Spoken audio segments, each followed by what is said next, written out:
हाय बच्चों, आप लोग कैसे हैं। नंदिनी कोचिंग सेंटर में आपका स्वागत है। बच्चों, आज हम लोग इलेक्ट्रोस्टैटिक्स के इस लेक्चर्स में ये जानेंगे कि चार्ज डिस्ट्रीब्यूशन के दौरान किसी चार्ज पर हमारा कितना फोर्स लगता है और चार्ज डिस्ट्रीब्यूशन हमारे कितने प्रकार के होते हैं। तो एक्चुअली में बच्चों, जो हमारा चार्ज डिस्ट्रीब्यूशन होता है वो तो मुख्यतः हमारा दो प्रकार का होता है। एक होता है कॉन्टिन्यूअस चार्ज डिस्ट्रीब्यूशन और एक होता है डिसकंटिन्यूअस डिस्ट्रीब्यूशन।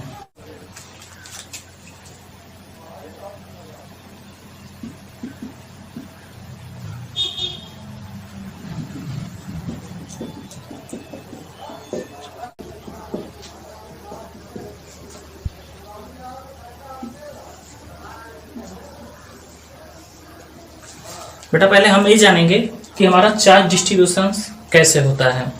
तो चार्ज डिस्ट्रीब्यूशन जो हमारा होता है वह दो तरह से होता है।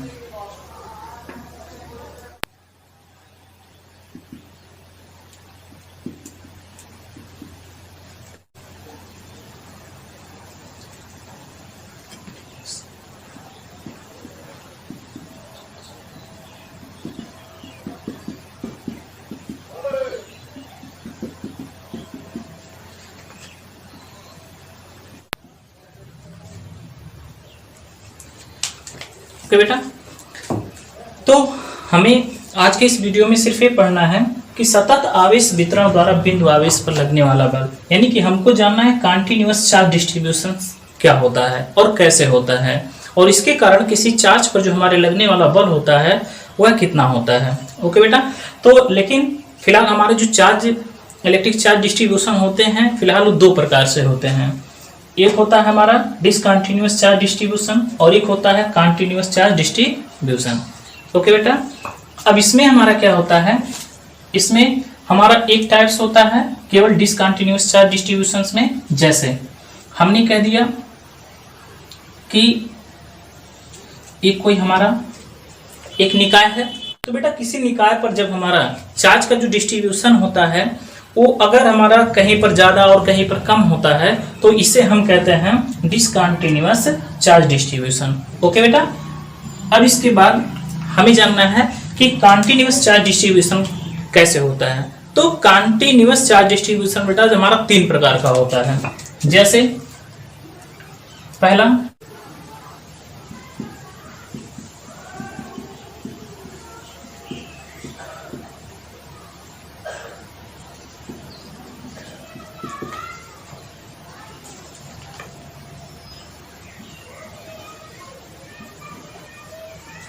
ओके बेटा, पहला हो गया हमारा लीनियर चार्ज डिस्ट्रीब्यूशन। ओके, दूसरा हमारा होगा surface charge distribution.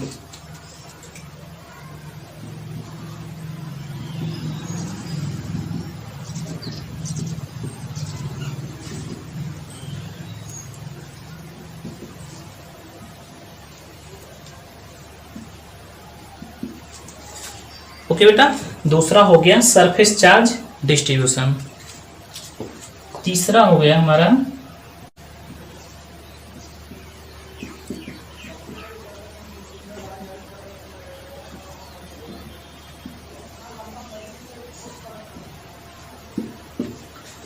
Volume charge distribution. तो बेटा इस प्रकार हमारा चार्ज का डिस्ट्रीब्यूशन होता है। चार्ज डिस्ट्रीब्यूशन हमारे कितने प्रकार के होते हैं बेटा।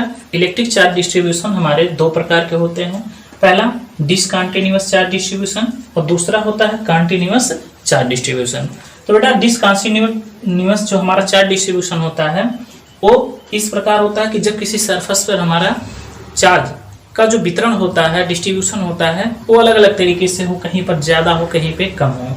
बेटा कॉन्टिन्यूअस चार्ज डिस्ट्रीब्यूशन जो हमारा होता है वो तीन टाइप्स का होता है। पहला होता है लीनियर चार्ज डिस्ट्रीब्यूशन, दूसरा होता है सरफेस चार्ज डिस्ट्रीब्यूशन, तीसरा होता है वॉल्यूम चार्ज डिस्ट्रीब्यूशन। के साथ अब आगे चलते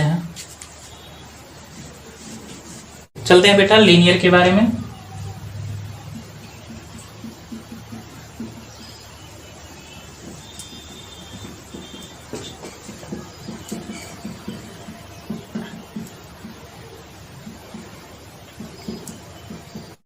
लीनियर चार्ज डिस्ट्रीब्यूशन हमारा क्या होता है। देखिए जैसे हम कह दें कि ये हमारा कोई एक चालक है, एक कंडक्टर है, ओके बेटा, जो एक लीनियर है, बिल्कुल रेखीय है, इसे हम कहेंगे रेखीय आवेश वितरण। ओके बेटा, रेखीय आवेश वितरण क्या होता है। जैसे मान लेते हैं कि ये हमारा कोई चालक तार है, इस प्रकार ये जो हमारा है कोई कंडक्टर है। ओके बेटा, जब हम क्या करेंगे, चार्ज यहाँ पर देंगे, तो चार्ज यदि हम यहाँ पर देते हैं तो यहाँ से यहाँ यहाँ यहाँ इस तरह से हमारा एक कंटिन्यूअस में लगातार इसके ऊपर क्या होता है, स्कैटर्ड होता है। जैसे हमने कह दिया यहाँ पर इस प्रकार बेटा हमारा एक चार्ज का डिस्ट्रीब्यूशन लीनियर हुआ। जैसे कहने का मतलब कंटिन्यूअस में, तो कंटिन्यूअस में क्या होता है कि आवेश जो हमारे होते हैं बेटा, इस पर ये समान डिस्टेंस पर कंट्रीब्यूट होते हैं, ऐसे ऐसे बटे होते हैं। ओके, ये हमारा लीनियर ऐसे भी हो सकता है शेप में। ओके बेटा, इस पे भी इस तरह से चार्ज जा सकते हैं। ओके, हमारा शेप लीनियर का ऐसे भी हो सकता है, इस पर चार्ज हमारे डिस्ट्रीब्यूशन इस तरह हो सकते हैं। ओके बेटा, ये हमारा इस तरह से भी हमारा चार्ज हो सकता है, लीनियर हो सकता है कि इस पे भी चार्ज डिस्ट्रीब्यूशन हमारे इस प्रकार हो।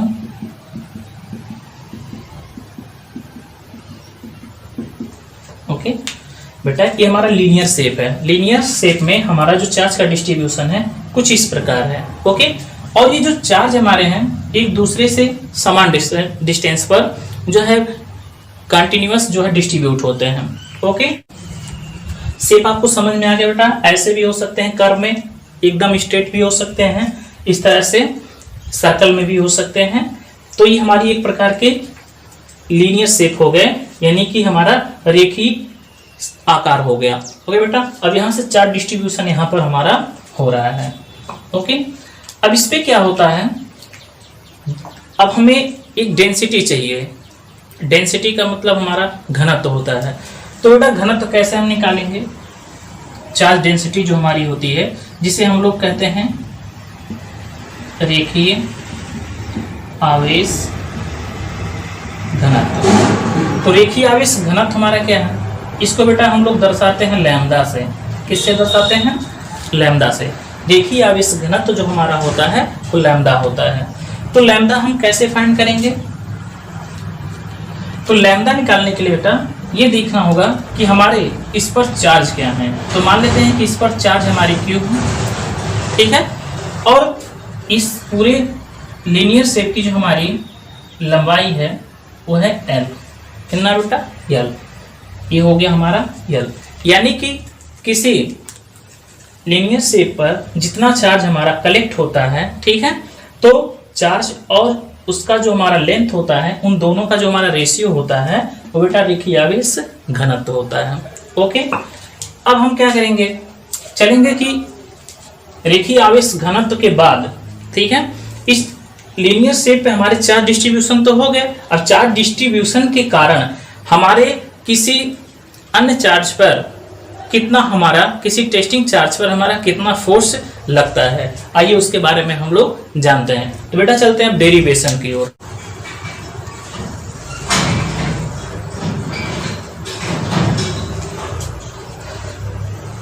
अब बेटा मान लेते हैं कि ये हमारा जो है एक लीनियर शेप है, इस पर हमारा चार्ज का डिस्ट्रीब्यूशन कंटिन्यूअस है।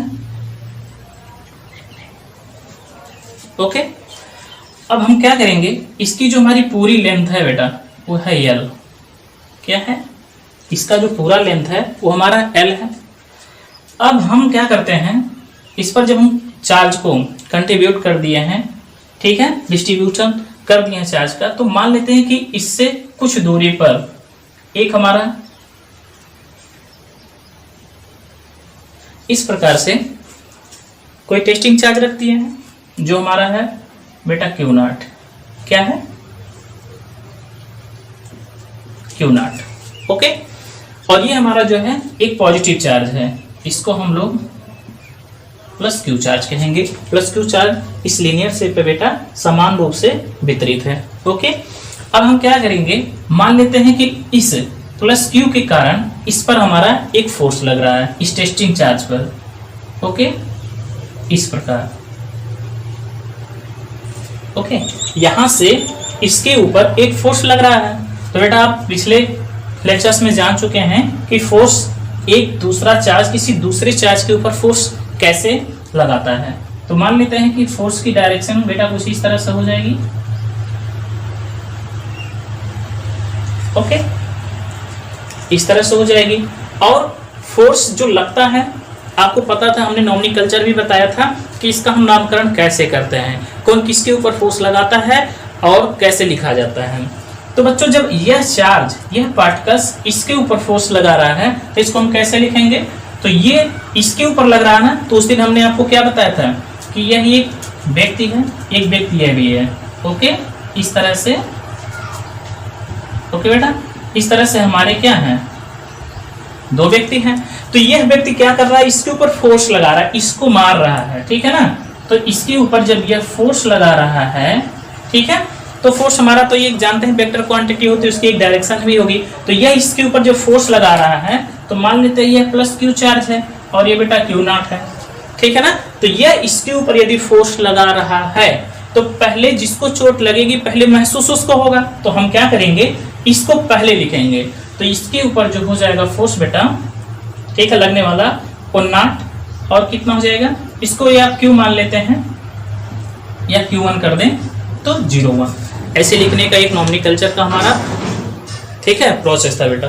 अब समझ में आया कि यह इसके ऊपर चार्ज लगा रहा है, तो पहले इसको लिखना होगा फिर इसको लिखना होगा। ओके, ये तो आपको समझ हो गया। अब बेटा मान लेते हैं कि इसकी डायरेक्शन इधर है, तो इसके बीच का डिस्टेंस हम फाइंड कर देते हैं। मान लेते हैं हमारी दूरी r है, ठीक है, और इसका डिस्प्लेसमेंट हमारा जो है ये r हो गया, डिस्प्लेसमेंट वेक्टर हमारा r हो गया, और यूनिट वेक्टर हमारा हो जाएगा rn कैप हो जाएगा, ठीक है, क्योंकि डायरेक्शन बताने के लिए हम यूनिट वेक्टर का इस्तेमाल करते हैं। ओके बेटा, ये चीज आपको फिगर समझ में आ गया। तो जब किसी लीनियर चार्ज पर हमारा चार्ज का डिस्ट्रीब्यूशन होता है, ओके बेटा, चार्ज डिस्ट्रीब्यूशन होने के बाद यदि हमारा कोई टेस्टिंग चार्ज रखा गया है, ठीक है, टेस्टिंग चार्ज पर हमारा कोई यदि फोर्स लग रहा है, हमें इस फोर्स की वैल्यू निकालनी है।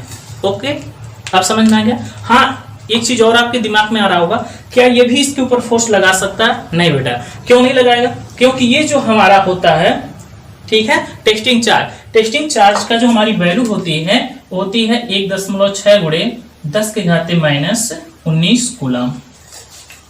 ओके बेटा, तो ये जो होता है यह नेचर में, ठीक है, एडजस्ट कर सकता है, ठीक, और कभी टेस्टिंग चार्ज आवेश के ऊपर फोर्स नहीं लगाता है। ओके बेटा, अब समझ में आया कि यह फोर्स इसके ऊपर नहीं। हमेशा याद रखिएगा कि जो टेस्टिंग चार्ज होती है उसके ऊपर कोई अन्य आवेश फोर्स लगाता है, टेस्टिंग चार्ज किसी के ऊपर फोर्स नहीं लगाती है। ओके, इसका वैल्यू 1.6 10⁻⁻19 कूलम होता है। यह नेचर को एडजस्ट कर सकता है।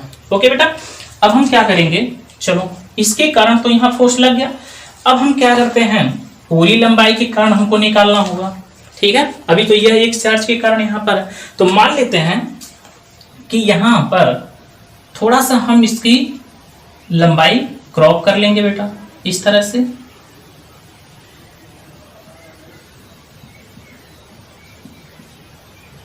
ओके, तो मान लेते हैं ये लंबाई हमारी डेल एल हो जाएगी, इसे डेल्टा बोलिए या डेल एल बोलिए। ओके, तो डेल एल के कारण इसके ऊपर हमारा लगने वाला हमारा जो फोर्स होगा, अब उसके बारे में हम लोग चर्चा करेंगे। ओके बेटा, तो अब आइए हम लोग इसके डेरिवेशन पे बढ़ते हैं, ठीक है ना। तो आप जानते हैं, लिखिएगा,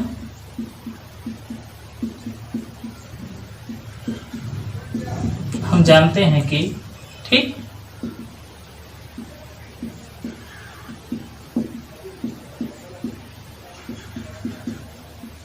रेखीय आवेश घनत्व लैम्डा बराबर Q/L होता है बेटा, ठीक। तो ये हमारा हो जाएगा Q × λL। ओके, तो बेटा अब जानते हैं हम कि यदि थोड़ी सी लंबाई के कारण, ठीक है, और इसके ऊपर हमारा फोर्स लग रहा है, तो इस थोड़ी सी लंबाई में हमारा थोड़ा सा आएगा।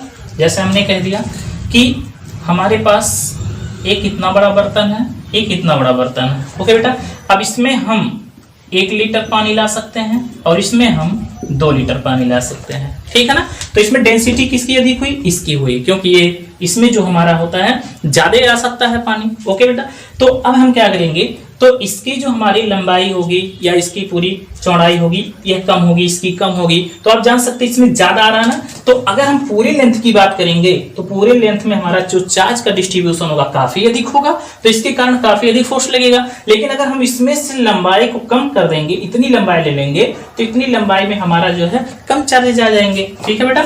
तो यहाँ पर हम छोटे चार्जेज के लिए dq यानी कि डेल्टा क्यू इस्तेमाल कर सकते हैं, ठीक है, और ये हो जाएगा लैम्डा और डेल्टा एल,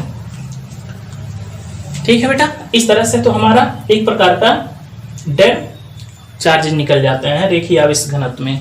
ओके, अब हम क्या करते हैं, मान लेते हैं कि इस चार्जेस के कारण इस पर लगने वाला फोर्स निकाल लें। तो कूलम के नियम से आप पढ़े हैं बेटा, ठीक है, कूलम का नियम F इक्वल टू होगा हमारा 1/4πε0 Q1 Q2/r²। ओके, ये हमारा क्या होता है, कूलम का नियम होता है। तो बेटा ये कूलम के नियम से तो हमने फोर्स निकाल लिया दो चार्जेस के मध्य, ठीक है। अब हम क्या करेंगे, ठीक है, डेल्टा एल के कारण और डेल्टा क्यू के कारण हम इस पे लगने वाले फोर्स को मेजर करेंगे, ठीक है ना। तो ये हो जाएगा हमारा F इक्वल टू 1/4πε0, ठीक है ना। अभी हमारा मान लेते हैं कौन सा चार्ज है बेटा, Q, ठीक है।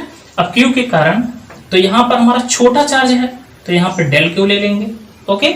और ये हमारा Q2 चार्ज हो गया हमारा Q0, ओके, बटे r² हो जाएगा, ओके। और इस पे हम क्या करेंगे बेटा, एक अंक इसकी डायरेक्शन को बताने के लिए एक अंक वेक्टर यूज कर लेंगे। इस प्रकार हमारा हो गया, ठीक है।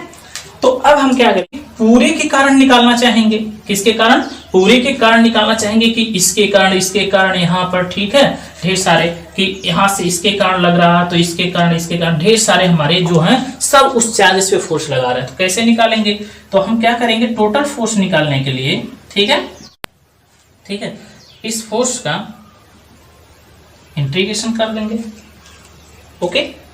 हम क्या करेंगे, अब इसका इंटीग्रेशन कर देंगे, तो इस पर फोर्स निकालने के लिए, ठीक है। तो इसका जब हम इंटीग्रेशन करेंगे बेटा, तो ये कितना हो जाएगा,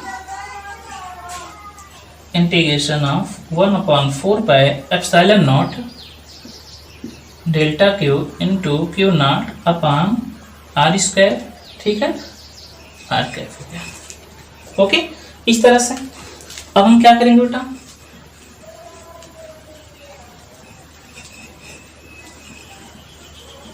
आगे आ जाते हैं। अब हमारा हो जाएगा F इक्वल टू, ठीक है, अब इसमें से कांस्टेंट हमारा हो गया 1/4πε0, ठीक है बेटा। इस तरह से हमारा कांस्टेंट हो गया। अब इसके बाद हमारा एक Q0 हमारा टेस्टिंग चार्ज है, तो ये भी बाहर आ जाएगा, ओके। अब हमारा बचा डेल्टा क्यू अपन, ठीक है, r² r² हो गया, ओके बेटा। अब हम क्या करेंगे, F इक्वल टू Q0/4πε0, ठीक। अब डेल्टा क्यू का वैल्यू अभी हमने पीछे निकाला था, कितना था बेटा, lambda into delta L upon r², ठीक है। इस प्रकार हमारा हो गया। तो ये इस प्रकार हम क्या कर सकते हैं, इसका इंटीग्रेशन करके हम पूरे लीनियर चार्ज जितने हमारे हैं डिस्ट्रीब्यूशन के कारण, ठीक है, इस चार्ज पे लगने वाले फोर्स को हम फाइंड कर सकते हैं, ओके बेटा।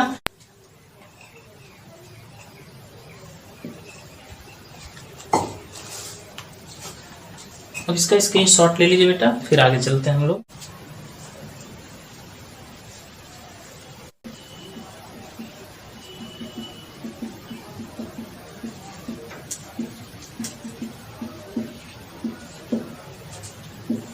बेटा अब दूसरा हमें पढ़ना है सरफेस चार्ज डिस्ट्रीब्यूशन क्या होता है। तो ठीक उसी प्रकार बेटा निकालेंगे इसको भी, सरफेस चार्ज डिस्ट्रीब्यूशन को। तो मान लेते हैं ये कोई हमारा सरफेस है, एक कागज का पेज है, ओके बेटा, और इस पे हमारा चार्ज का डिस्ट्रीब्यूशन कुछ इस प्रकार है, ओके। या शेप ऐसे भी हो सकता है,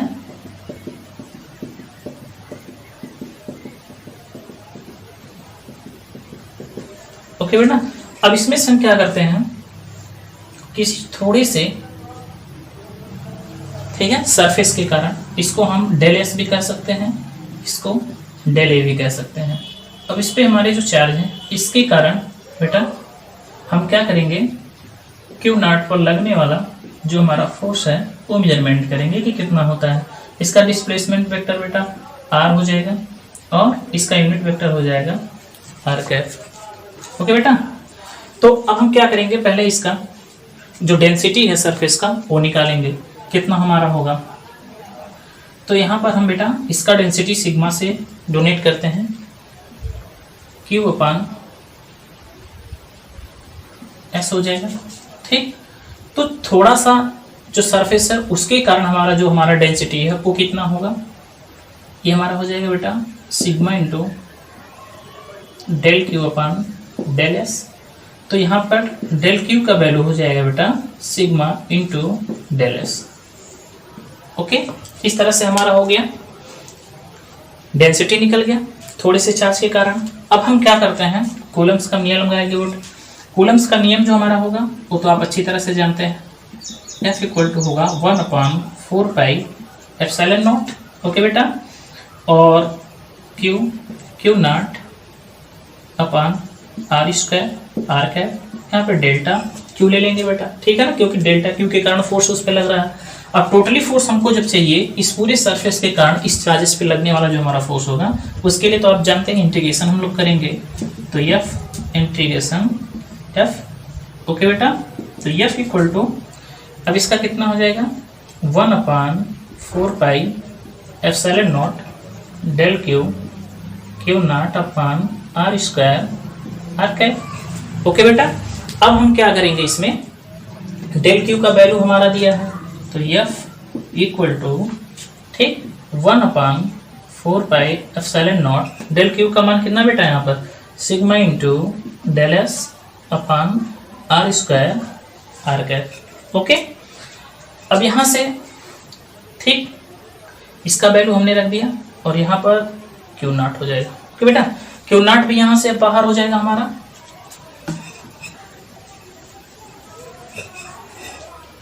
तो अब हो जाएगा F equal to q naught upon 4 pi epsilon naught, okay बेटा।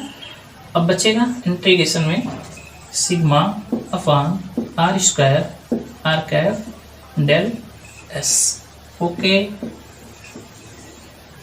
ठीक बेटा। इस तरह से हमारा हो गया सरफेस चार्ज डिस्ट्रीब्यूशन के कारण, ठीक है, जो हमारा फोर्स लगता है किसी टेस्टिंग चार्ज पर वो कितना लगता है, हम इस तरह से इसको मेजर कर लेते हैं, ओके बेटा। तो अब चलते हैं इसके बाद तीसरे टॉपिक्स पे।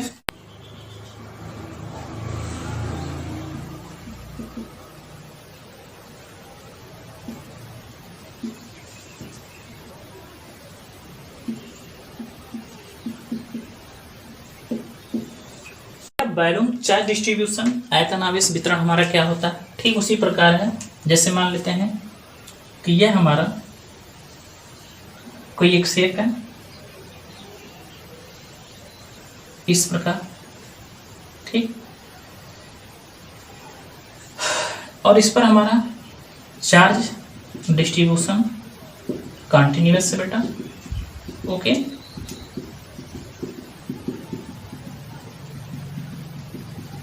इस प्रकार है, ठीक।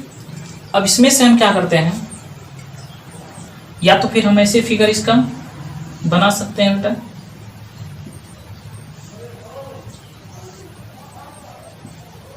इस प्रकार भी, ठीक है। इसके ऊपर चार्ज डिस्ट्रीब्यूशन हम दिखा सकते हैं इस प्रकार, सेफ हो सकता है। अब इसमें से हम क्या करेंगे बेटा, ये तो पूरा है, अब इसमें से भी हम थोड़ा सा पार्ट इसका क्रॉप कर लेंगे। ओके, इस तरह से। ठीक, अब इस छोटे से पार्ट पर हमारा जितना चार्ज डिस्ट्रीब्यूट होगा, मान लेते हैं ये यहाँ पर चार्ज हमारा क्यू है और इसके कारण हमारा क्यू नॉट पर एक फोर्स लग रहा है बेटा। Okay, F. ठीक, डिस्प्लेसमेंट वेक्टर हो गया और यूनिट वेक्टर हो गया। ओके, तो फिर यहां पर हम क्या करेंगे, पहले इसका वैल्यूम डेंसिटी निकालेंगे। तो हमारा वो कितना हो जाएगा, उसको हम रो से डोनेट करते हैं। ठीक है, और रो बराबर हो जाएगा हमारा बेटा क्यू बटे वी। ठीक है, किसी बालूम पर जितना चार्ज हमारा कॉन्टिन्यूअस डिस्ट्रीब्यूशन होता है, दोनों का रेशियो हमारा क्या कहलाएगा, वैल्यूम डेंसिटी कहलाएगा। ओके, अब इसमें हम थोड़ी सी चार्ज के लिए निकाल लेते हैं डेंसिटी। तो डेल क्यू अपान डेल भी हो जाएगा छोटे से वैल्यूम के लिए। पहले तो बहुत बड़ा वैल्यूम था। ओके बेटा, ये समझ में आ रहा है। फिर कूलम का नियम लगा देंगे हम। पहले तो यहाँ पे डेल क्यू का मान निकाल लेते हैं, rho into del V. Okay, Coulomb का नियम बेटा F equal to 1/4πε0 Q Q naught upon कितना हो जाएगा r² r²। ओके बेटा, अब हम क्या करेंगे, यहाँ पर टोटली फोर्स निकाल लेंगे। तो F equal to integration F। ठीक, तो F इंटीग्रेशन पूरा ले लेते हैं बेटा 1/4πε0 डेल क्यू, ठीक, क्यू नॉट अपान r² r² हो गया। ओके, क्यू अपान 4πε0। ठीक, डेल क्यू का वैल्यू कितना बेटा यहाँ पर, रो डेल वी अपान r² हो जाएगा। ओके, यहाँ पर हो जाएगा आर वेक्टर्स। ठीक, इस प्रकार हम क्या कर सकते हैं बेटा, ठीक है, यानी कि वैल्यूम चार्ज डिस्ट्रीब्यूशन निकाल सकते हैं। ठीक है बच्चों, यदि यह वीडियो आपको पसंद है तो लाइक सब्सक्राइब कमेंट जरूर कीजिएगा और मिलते हैं आपको नेक्स्ट वीडियो के साथ। जय हिंद, जय भारत।